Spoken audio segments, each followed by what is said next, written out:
Hello everybody, and welcome to Movie Logic. Today we're going to be taking a look at Arthur Christmas. It's a really good movie with some amazing animation and amazing CGI work. And for the very first time on this channel, we're going to do with everything great about Arthur Christmas. So the movie starts off with seemingly thousands of elves. I think I was told tens of thousands of elves just dropping from the sky out of the S1. So instead of Santa doing all the work, it's divided amongst thousands of elves, kind of like I guess it would be an army. And as you can see here, so these elves must have been through some serious training. Also, something about the elves, if you've seen this movie before, that you might not have noticed, is that if you pay close attention to their patches, they have a rank and job description on the patches. So there's only 6 different types of elves, 3 male, 3 female, and what makes them so dynamic is different haircuts and different accessories like glasses, headphones, stuff like that.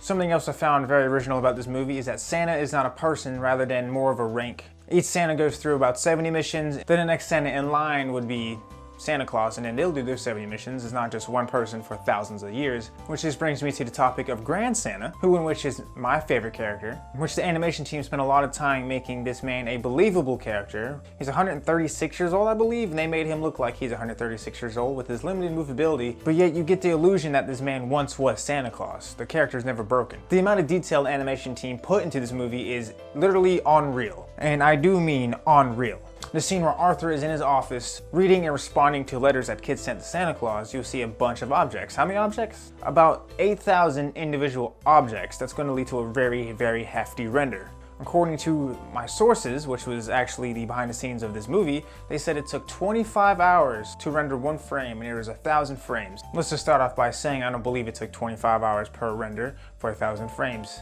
because let's just put it this way. That math would be 25,000 hours of rendering just for this scene right here. 25,000 hours. Now if you don't want to go ahead and try to put that into a day or a week or a month time, we're going to put it in years time. That's about, I don't know, 2.8 years. This movie was in production for 18 months. 18 months, that's a year and a half. So the numbers aren't adding up. So before we get into some other things, I did unbox some issues I have with this movie. It's a really good movie, and you should see it in its entirety. And you'll see what I mean. The animations is done really well. And I just want to go ahead and get some stuff out of the way before I start bad-mouthing the movie things I really did like. Even though they do have such a modern outtake on Christmas, on the Operation of Christmas, and I do mean the Operation of Christmas. They have an entire missing control that looks like if NASA was very festive, and they still keep some of the aspects of the original idea of Santa Claus, such as the reindeer and the sleigh, which is we see throughout most of the movie, believe it or not. And that sleigh and reindeer, by the way, to my opinion, is the most beautiful sleigh and reindeer throughout any Christmas movie I've ever seen, especially animated ones. This is the most detailed and most beautiful sleigh and reindeer combination I've ever seen on a Christmas movie. I'm not sure if the production team came up with this idea, or if it was someone else's idea. I'm not too sure. This was in a movie before, but I do love the fact, the idea that magic is just dust collected from the Aurora Borealis, which is actually my background. It's not the best thing in the world, but I sure did try. Now, let's get into some issues that I don't like about this movie. Now, some of these issues almost put this in the category of a why movies suck episode, and we would absolutely pick this movie apart piece by piece. But because it's such a good animated movie, I just couldn't have the heart to put it in a suck category. And I had to just bring out how good this movie is. It's a really good movie, and the story is really well, which we'll talk about towards the end of the video. But let's go ahead, and because of the nature of the channel, we're gonna talk about things that the movie got wrong. The S1, pretty much a spaceship that flies around Santa, is extremely unrealistic and extremely unrealistically fast. Now, I know this is supposed to be part of the magic of Christmas, and this is a part of, let's say, the universe and timeline that this movie takes place in, that this is a thing that's possible. I understand that, but physics to me aren't gonna change, and this is gonna break some physics. There's some things here that's broken, but something of this size and this speed just would not go unnoticed. Doesn't matter how much camouflage you're using, this is not going to go unnoticed. Mainly because of air displacement. Well, maybe not air displacement, but the sudden change of air displacement and how fast this thing goes. This thing was quoted by an elf in the beginning of the movie. This thing does 150,000 miles per hour. That's, what? I mean, I don't know. It's only about Mach 197? I think it's going faster than the Polar Express. If you haven't seen my Polar Express video, it should have popped up there. Or I just look stupid, pointing my finger up at nothing. Either way, it's gonna be at the end of this video in the little card thing. Either way. That's 197 times the speed of sound. Now, if you're wondering about G-forces, I did some calculations for a little while, and As long as you cruise up to the speed, you're not going to get much G-forces. I think it maxed at a 4.7, and a human body can take 5 before it about passes out. 5 to 7 before you start becoming unconscious, and I think the record is 47 Gs on a person, but that's through intense training though. But the problem is when this thing hits top speed and it's going 197,000, it's going 197 times the speed of sound, we have some issues, such as you're not going to be quiet with that sonic boom. Most aircraft, when they hit the sonic boom, are going Mach 1.